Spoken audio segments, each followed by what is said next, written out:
Hey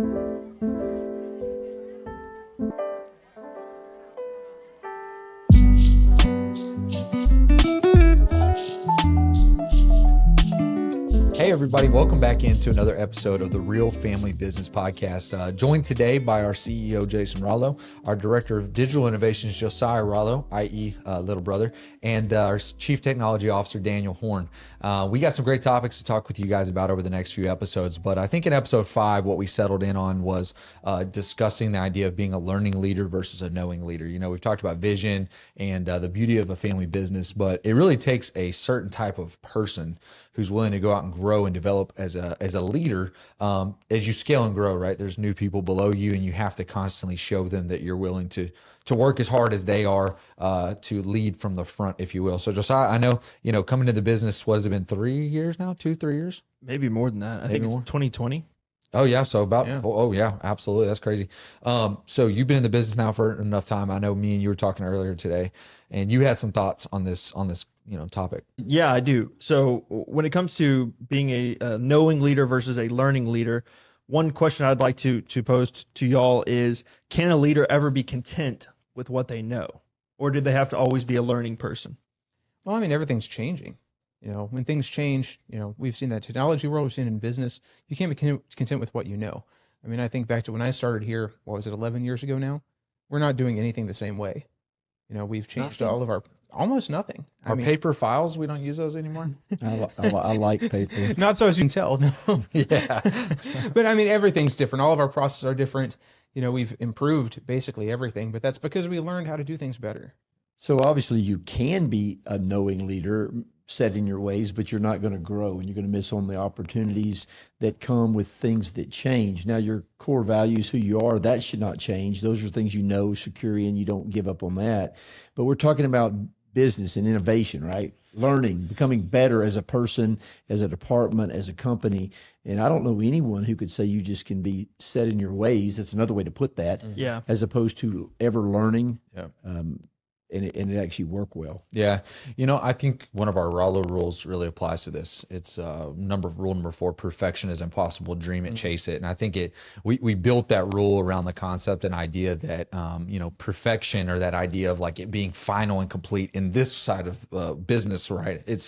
It's kind of a concept that doesn't exist. You're always going to have to, whenever you do something right, then the next thing you start thinking about is, how can we make this a little bit better? And, as an individual, as a leader, I would say you have to take the time and effort to develop yourself. If not, I think I think burnout is a word that a lot of people use when they're tired of doing the same thing over and over again. And a lot of that comes because, when you get in a mode where you're kind of, using your own thoughts for every single idea, at some point you just get tired of it. I mean, I know you're a big reader, right? So why do you read? I guess that's a good question. Well, because it makes me work on myself. And I think the whole point goes back to self-motivation. If you're motivated internally from the inside out, then you're going to want to get better. And so I've challenged myself. Of course, when we started, it was just a notepad, and my mentors were books.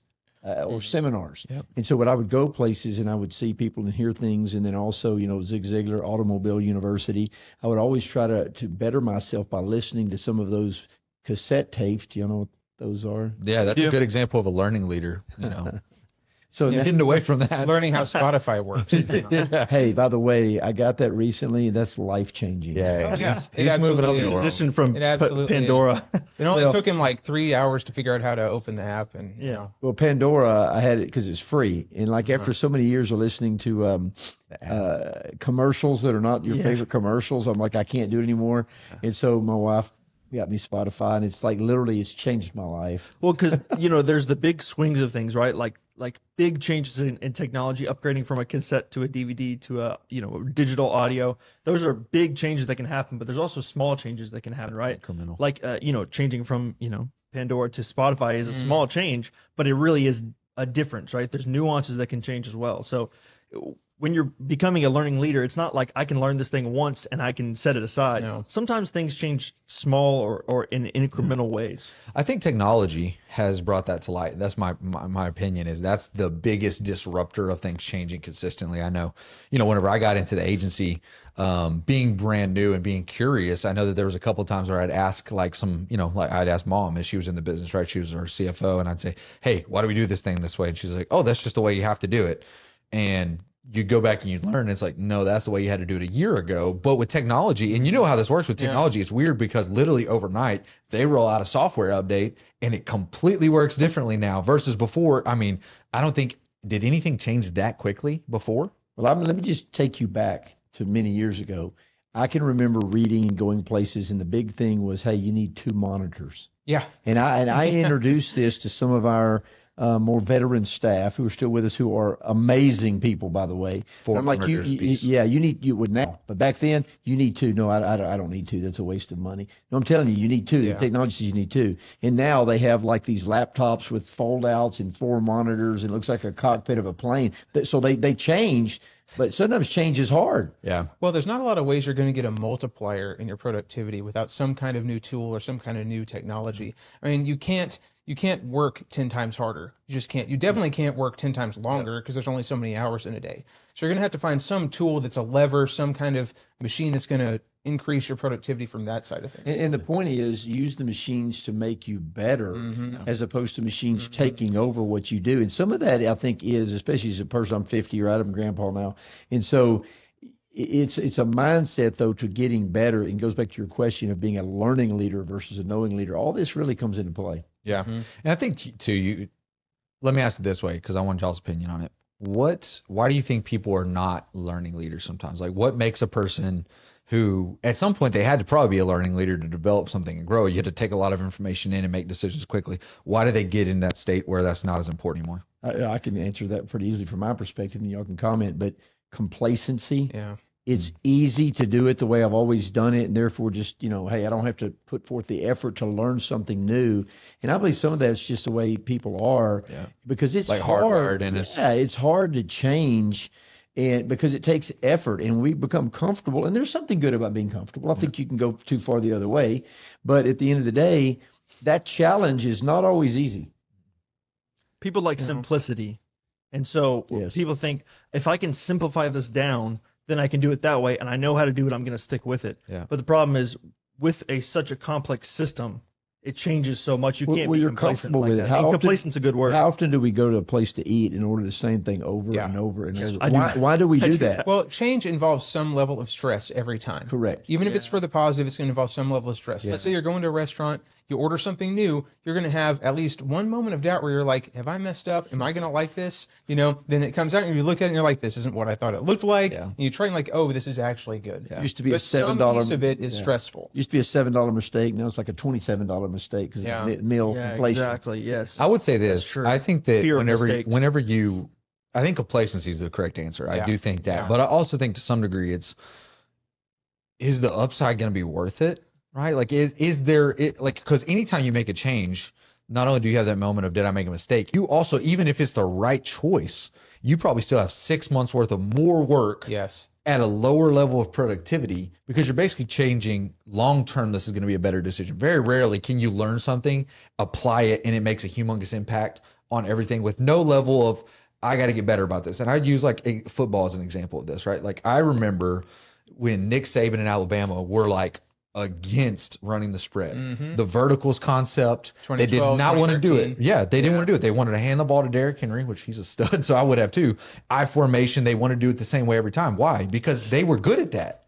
They were efficient at that. And it's the same way in your business. You're like, but I know how to do it this way. And I'm going to lose money for 6 months if I do that. But you have to think, but you're going to make money in 12 months. And then in 18 months, you're going to make a lot more money and just gets better. So I think that dovetails well into this next question, which is, how do you balance constantly learning and improving with either being too compulsive about something and too, I want everything perfect, or the opposite of that, which is ADHD. I want, oh, okay, well, I just got over the learning curve of this thing, because a lot of times people do that. They'll get just over the learning curve. They feel comfortable with something. Okay, well, I found something else shiny. I'm going to drop this and go do that. How do you balance those things? There's definitely an aspect that you can fall into chasing the shiny new thing. That's a thing that can happen. I think that one of the keys there is, don't make decisions too quickly. Don't make decisions too emotionally. Like really sit down and look at what the consequences are, like Jackson was saying. If you do that, I think you'll be fine. Just don't chase the shiny new thing all the time. So one of the things is a disruptor. Do you want to know why Nick Saban changed his view on the way offenses should go? Because he played Johnny Manziel as A&M, and it rocked his world. Okay, there was a disruptor, and so change for change's sake is not always good. I don't believe in that. Yeah. And so, but at the end of the day, when there's a disruptor or you say things coming in the future, you need to say, hey, how are we going to deal with this? And so take our industry. If you don't embrace certain technologies, you're really making a mistake to put yourself, behind the 8 ball, if you will, because you're not prepared for what's coming, whether you like it or not. I mean, and I don't like some of the things with some of the modern stuff going on. I'll give you an example. I get in the truck the other day. I had my phone hooked in because, Spotify, which will change your life. Anyway, and so, but it instantly, my map popped up. I didn't have anything typed in my phone, and it said Chick-fil-A. Was that where you were going? No, but it knew I was going there because I did go there? It might be now. That means- Chick-fil-A like paying for ad time on your phone. I'm telling you, this thing knows that's where I usually go. That's because you go there all the time. It was doing predictive modeling, I think, and so I'm like, whoa. Yeah, you can turn that off, by the way. Yeah, you can. He showed me how to do that because I'm like a little nervous. So you don't want to go Chick-fil-A? No, I love Chick-fil-A. I was about to say, they know I'm going anyway. He just doesn't want them to know that he's Yeah, they know it anyway, but still make me feel good, Yeah, So I would say I think that's something interesting here because we're talking about like learning leader, and what we're saying is when you learn something as a learning leader, how do you know the balance of when to make a change? And I'll be honest, I'm not a good person to ask about that because I tend to like change, and but it's interesting here because all 4 of us are different. So I'd recommend go get a DISC assessment, right? Like that's what we did with our team, and it was really interesting because Daniel and Josiah are both going to be on the Josiah hates change. Daniel is very analytical, but is okay with change, but doesn't love it. I'm going to change every single minute if it makes me 1% better. Yep. And Jason's like, I will change, but I think your dominant side of you is like, I'm only going to change if I think it's the best idea. So there's a little bit of convincing that. Jason's like, I'm going to change, but I'm still going to complain about it. Yeah, probably. I'm going But it's interesting because here's the thing. So I'm going to change, but only if it's my idea. Yeah. So make we have to convince him it's his idea. It's my idea. So that's what old people do. I guess.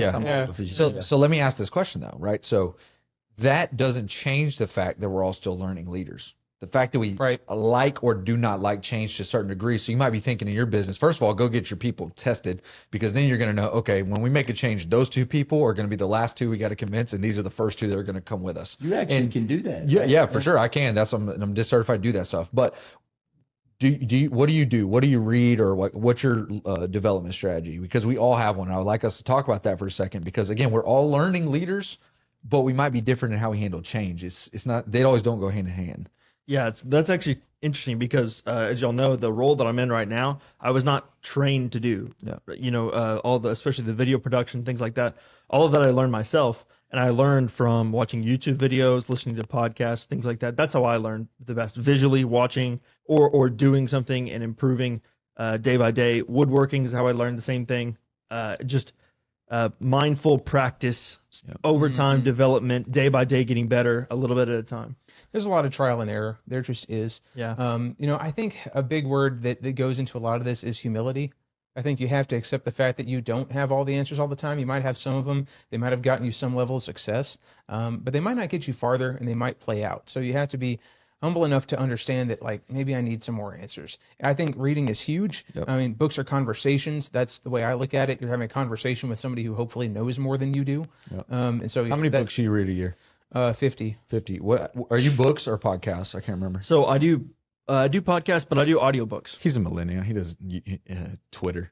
That's how he learns. No, definitely not. I don't even Paper open books Twitter. only. I do paper books only. Paper books only. What about you? I read books, and how many you read a year, you think? I'll have, I don't know exactly. I keep a journal, but I may be reading 50 at one time. Yeah, he's the weirdest drinker you've ever And the seen. problem is I may have one, and a year later I'll finish it, and then 6 months later this one. I do that too. I'll have 4 or 5 going at a time. Yeah, I'm kind of nuts, That's wild. I do that with podcasts. I'm gonna say I like this topic because for me, I think I've seen a big impact on me.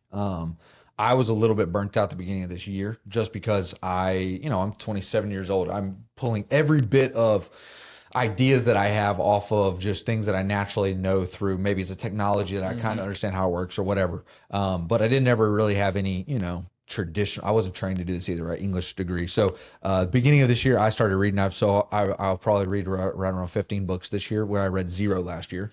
I'm going to listen to somewhere in the neighborhood of like 400 podcasts this year versus last year I listened to 50.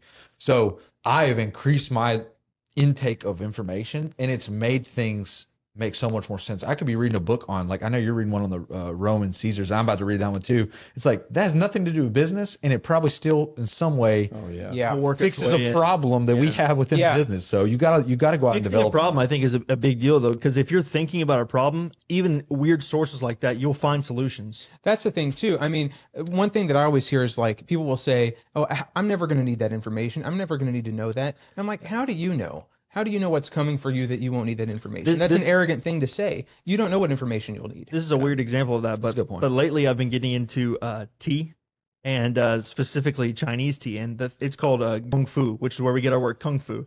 And we think of Kung Fu as in like martial arts, but they use Gong Fu for tea. And the reason it is Gong Fu means skilled practice, right? Or basically developing a skill that you can't be taught. You have to.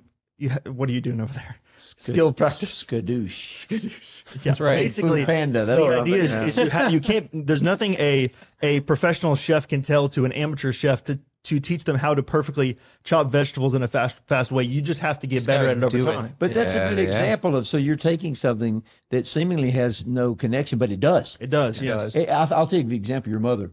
I mean, she's not going to read a book except for the Bible, but which, that has all the answers. But the point is, but she learns all the time through, I guess, stuff on Facebook, or I don't know what news sources. Yeah, I mean, she's always picking up stuff here and there, so she knows like a ton. I'm like, where'd you learn that? You don't read a book. She goes, there's other ways to learn than a book. So let's make it practical though as we close. So like, what if you're in a family business like we are? I think, because I will say this, learning for us has been big. Right. Learning each other's. Well, learning each other. But I mean, I know that it was about 16 months ago now.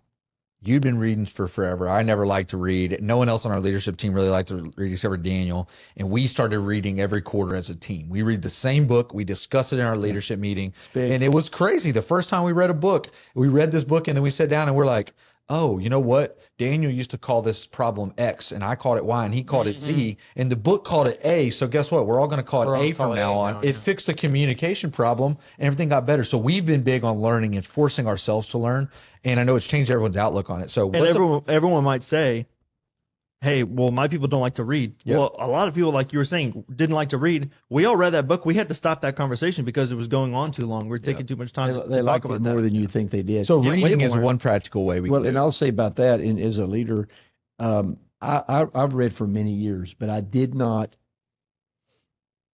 help my people learn to read or give them an assignment, if you will, once a quarter. And I think it's helped them grow. And so I've kind of taken some of those things that I've taken for granted. I don't know why I didn't do that a long time ago. Yeah. Mm-hmm. It's just, I think it's learning, right? It's like, hey, what's the point of us taking this information in? So, the thing about a learning leader or a knowing leader is you have to be a doing leader to make this thing work no matter what. So, but reading is one practical way that you could help your business, right? Go out and find books. There's thousands of them, audio different topics. Too. Yeah. What are some other ways that you would encourage people to get out and try to figure out ways to learn? Networking, conferences, seminars, podcasts. Hey, have kids.